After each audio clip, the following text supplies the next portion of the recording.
Tango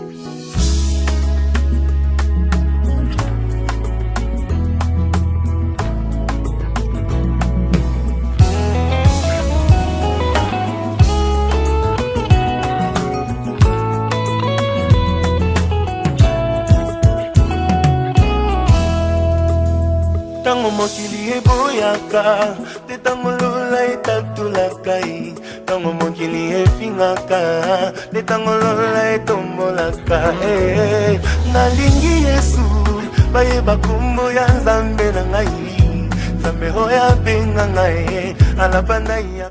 Bonjour chers tous, je suis Olivia Kwemituka, de nationalité congolaise et fonctionnaire aux Nations Unies. Aujourd'hui, je voudrais te parler, permets-moi de te tutoyer, je voudrais te parler de comment surmonter la peur du lendemain. Je voudrais surtout m'adresser à toi, jeune femme ou jeune homme. Je voudrais m'adresser à toi parce que la peur est un sentiment que tous nous connaissons. Nous avons tous à un moment ou un autre eu à vivre la peur. Et il nous arrive d'avoir peur, peur de mourir, peur que le ciel nous tombe dessus. Il nous arrive d'avoir peur de perdre les êtres chers. On connaît tous ce sentiment de peur-là. Mais seulement, je voudrais te dire que ton attitude dans ce genre de situation, ton attitude face à la peur va déterminer la fin de ta situation. Il est préférable d'espérer que d'avoir peur, parce que la peur nous garde dans la défaite, mais l'espérance, dans mon cas, j'ai espéré en Dieu, l'espérance nous donne de triompher de la situation. Donc, si comme moi, tu as eu à faire face à ce sentiment de peur-là, je voudrais te dire à toi qui m'écoutes, sache que ton attitude va déterminer la fin de l'histoire. C'est-à-dire que si tu espères t'en sortir, tu vas t'en sortir. Mais si tu restes dans la peur va te garder dans cet état de défaite. Ce qui s'est passé pour moi, j'ai compris cela surtout en 2008. En 2008, je travaillais dans une grande ambassade de la place et j'ai commencé à travailler très jeune. Très jeune, j'ai eu ce privilège d'expérimenter l'indépendance financière. Et donc, j'ai eu à côtoyer des grands cadres de la place, des ministres, des ambassadeurs, très jeunes. Et donc, ça se passait très bien pour moi quand je travaillais dans cette ambassade-là. J'occupais le poste de secrétaire de direction. Collaboration avec mes collègues, ça se passait très bien, bien que j'étais la plus jeune de l'équipe. Mais la collaboration se passait très bien. Je ne manquais jamais une occasion pour faire mes preuves, pour montrer que j'étais à la hauteur, toujours à la hauteur des tâches qu'on me confiait. Et j'aimais beaucoup mon travail. Et j'étais fière de moi. Je me disais que j'étais fière de moi de voir qu'à cet âge-là, j'avais déjà le privilège de côtoyer les cadres de la société. Il est arrivé que l'ambassadeur avec qui je travaillais était au terme de son mandat. Et il y avait un nouvel ambassadeur qui devait remplacer. Et quand ce dernier est arrivé, le travail aussi continuait tout à fait normal. Je continuais à jouir d'une bonne collaboration avec l'ambassadeur, que ce soit l'ambassadeur qui était mon chef ou les autres collègues. Ça se déroulait très bien. Jusqu'à un moment où il a décidé de faire la réforme du personnel. Et dans la réforme du personnel, il y avait des postes qui devaient être supprimés. Et mon poste était visé. Et quand j'ai appris que mon poste devait se terminer dans 3 mois, j'ai commencé à ressentir cette grande peur, comme toi aujourd'hui. La peur de demain. Je me disais, mais si aujourd'hui je perds mon travail, mais comment est-ce que je vais vivre? J'avais à ma charge mes petits frères, j'avais à ma charge leurs études. J'apportais de l'aide à ma mère. Et je me dis, mais qu'est-ce qu'on va devenir?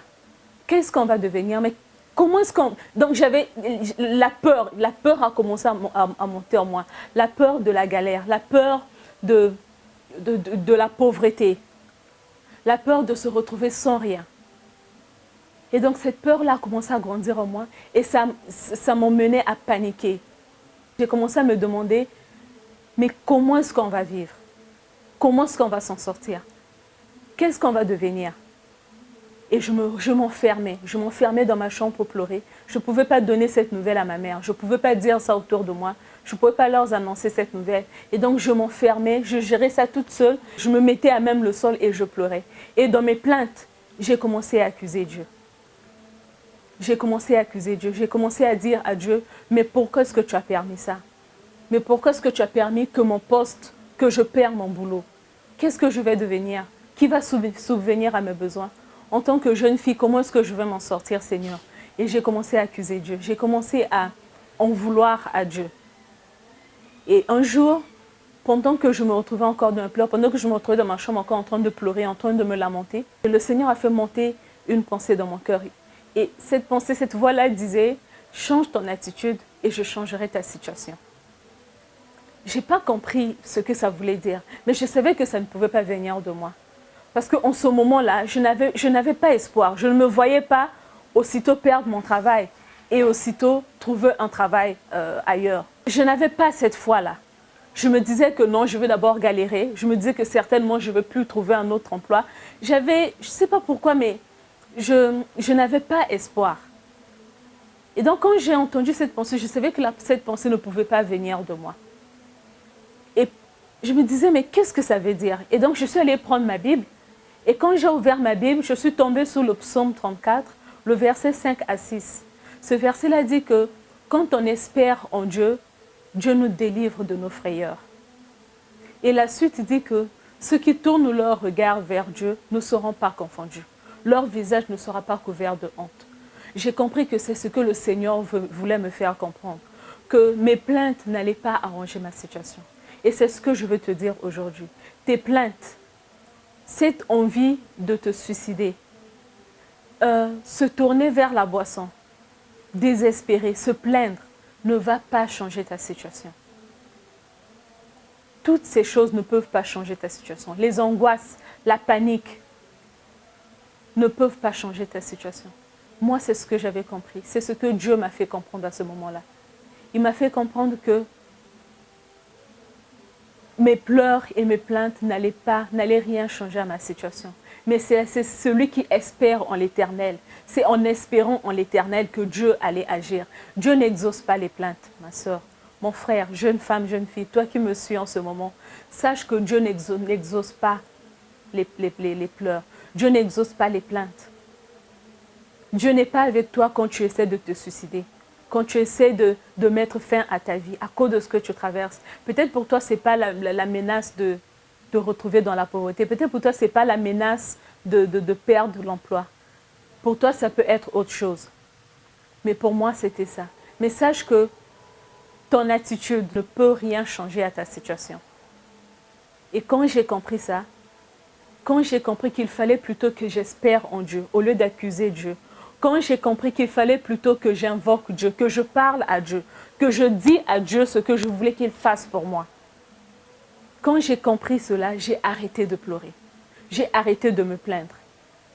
Et à l'église, je suis au Centre international Élévation et Leadership. C'est une église qui se trouve à Mungali. On a formé un groupe avec d'autres personnes, d'autres frères et sœurs de l'église. On a formé un groupe où on a décidé de faire un programme de prière. C'est-à-dire un programme où on allait consulter Dieu, où on allait se tourner vers Dieu. Quand on a commencé à passer ces moments de prière, ces moments de parler à Dieu, de faire connaître nos besoins à Dieu, c'est là que j'ai commencé à voir ma situation changer. D'abord, j'ai changé ma façon de voir. J'avais compris que c'était Dieu qui pouvait régler mon problème. J'ai arrêté d'accuser Dieu. Et j'ai complètement changé. Au lieu de continuer à pleurer, j'ai arrêté de pleurer. Et j'ai commencé à croire que Dieu pouvait changer ma situation. Comme ce verset-là disait que Dieu nous délivre de nos frayeurs. J'étais environnée par mes frayeurs. Mes pensées étaient remplies de frayeurs. J'avais peur de ce que je pouvais devenir sans mon travail. J'ai commencé à espérer en Dieu. Et pendant ces moments de prière, l'homme de Dieu, notre pasteur principal, l'apôtre Ludovic Mabiala, était de passage au pays parce que pour des raisons professionnelles, il se retrouve à l'étranger. Mais pendant ces moments de prière, pendant ces moments que je traversais, il s'est retrouvé ici au pays en mission. Et pendant son séjour, il avait décidé de rencontrer des personnes, donc les gens de l'église qui voulaient le rencontrer. Je suis allée le rencontrer. Je lui ai donné de mes nouvelles. Pendant cette rencontre avec lui, je lui ai fait part de ma situation, de ce que je traversais au bureau. Et donc, quand il m'écoutait lui faire part de ça, il était surpris de moi. Mais il me disait, mais qu'est-ce que ça te fait de traverser ça? Et moi, je lui ai répondu, je lui ai dit que je crois que Dieu fera pour moi. Je crois que Dieu fera quelque chose pour moi. Et il était étonné de voir comment est-ce que j'avais grandi dans la foi. Parce qu'il connaissait que la Olivia de avant, c'est celle-là qui était craintive. Il savait que pour moi, mon travail, c'était mon pilier. Et donc, m'entendre lui dire que j'allais perdre mon travail et lui dire ça, comme si lui dire ça sans pleurer, sans peur. Il voyait qu'il n'y avait pas la peur en moi. Il était surpris de voir mon attitude, l'attitude que j'avais. Il m'a dit, mais comment est-ce que ça se fait que tu es rempli d'assurance? Toi qui es menacé, on te menace de licenciement. Comment ça se fait? Je lui ai dit que, apôtre, j'espère, je crois que Dieu fera quelque chose pour moi. Et à la fin de l'entretien, il a élevé sa voix juste pour rendre grâce à Dieu. Et pendant qu'il rendait grâce à Dieu, il a demandé au Seigneur d'intervenir en ma faveur. Et pendant qu'il priait, j'avais cette assurance. J'avais cette foi dans mon cœur. Vous voyez, c'est quand vous allez au restaurant et que vous passez une commande, vous croyez, vous avez cette assurance-là qu'en cuisine, on est en train de préparer votre commande et que vous allez être servi. Et moi, j'avais cette même assurance-là. Je croyais que j'allais être servi, que Dieu allait changer ma situation. Et donc, quand il a fini de prier, de rendre grâce à Dieu pour moi, nous nous sommes séparés. Et quelques jours après cette rencontre avec l'homme de Dieu, au bureau, l'ambassadeur me demande de faire une réservation de billets pour lui. Il me dit, n'appelle pas le comptoir, mais appelle le représentant de la compagnie lui-même. Dis-lui que c'est l'ambassadeur, c'est pour l'ambassadeur, et que même s'il y a des problèmes, ça je reprends ses propos, il dit que même s'il n'y a pas de place, pour moi, il doit me trouver une place parce que je dois voyager. Et donc, selon ses instructions, suivant ses instructions, j'appelle le représentant de la compagnie Ethiopian Airlines et je fais la réservation de billets. Et comme le représentant, lui, il était anglophone, parce que c'est un Éthiopien, il était anglophone, je me suis exprimée en anglais. Et à la fin de l'appel, quand je finis de faire la réservation, il me dit, mais mademoiselle, est-ce que ça vous intéresserait de travailler pour notre compagnie? Il me fait cette proposition, ne sachant pas que que j'allais me faire licencier de mon poste. Mais il me fait cette proposition comme ça, normalement pour lui, bon, il me propose le poste comme ça. Mais pour moi, c'était l'exaucement à ma prière. Dieu venait de m'exaucer. Et donc, je lui ai dit, d'accord, merci pour la proposition. Je vais réfléchir et revenir vers vous. Et quand je suis rentrée chez moi ce soir-là, j'ai prié. J'ai invoqué Dieu, j'ai parlé à Dieu. J'ai dit au Seigneur, est-ce que c'est ce que tu as prévu pour moi?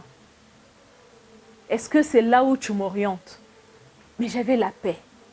J'avais la paix. Et pour moi, cette paix, c'était ma réponse. J'ai repris contact avec le représentant des Ethiopiens. Je lui ai donné une réponse positive.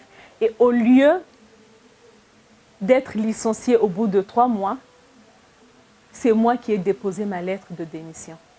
Ça, c'est ce que Dieu fait quand on espère en lui. Il a fallu que je change mon attitude. Il a fallu que j'abandonne la peur. Il a fallu que je commence à avoir foi en Dieu.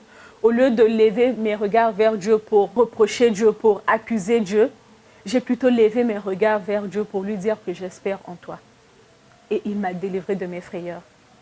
Au lieu d'être confondu, au lieu d'être licencié, au lieu de me retrouver sans travail, le Seigneur a fait que ce soit moi qui dépose ma lettre de démission et que je me retrouve dans un poste encore mieux rémunéré, mieux payé que là où j'étais.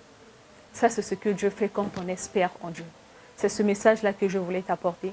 Te dire à toi qui est en train de traverser des moments difficiles, à toi qui est angoissé, à toi qui as peur, je voudrais te dire que si tu veux voir ta situation changer, arrête d'avoir peur, mais espère plutôt en Dieu. Moi, c'est ce qui a marché pour moi. J'espère en Dieu. Et il m'a donné un meilleur poste, un poste mieux payé. Et il ne s'est pas arrêté là. Je t'ai dit au début qu'aujourd'hui, je suis aux Nations Unies parce que Dieu a continué à faire. Parce que j'ai appris qu'au lieu d'avoir peur, au lieu d'accuser Dieu, au lieu de me plaindre, Dieu n'est pas dans les plaintes, mais Dieu est dans la foi. Dieu t'exaucera quand tu espères en lui. Si tu espères en lui, Dieu t'exaucera. Donc mon frère, ma soeur, toi qui me suis, certainement tu vas traverser des moments difficiles. N'accuse pas Dieu, mais espère plutôt en Dieu. Crois qu'il est capable de changer ta situation. Moi, j'ai cru et il a fait de grandes choses pour moi. C'est ce message-là que je voulais t'apporter aujourd'hui. Je prie que ce message te bénisse, que que ce message t'aide à comprendre que les plaintes ne changent pas, ne pourront rien changer. L'envie de te suicider ne pourra rien changer. Mener une vie de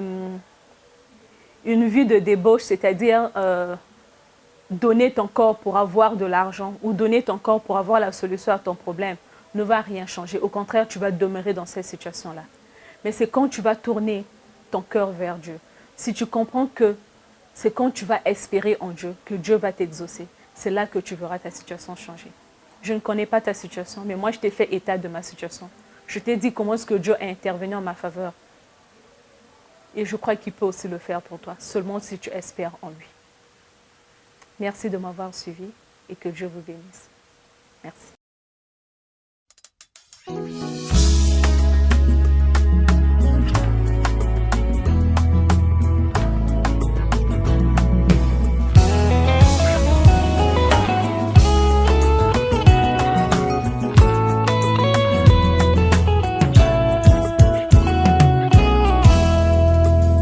Tango mokili eboyaka, te tango lola etatulaka, tango mokili efingaka, te tango lola etombolaka. Nalingi Yesu, bayeba kombo ya Nzambe na ngai, Nzambe oyo abenga ngai, alapanda ya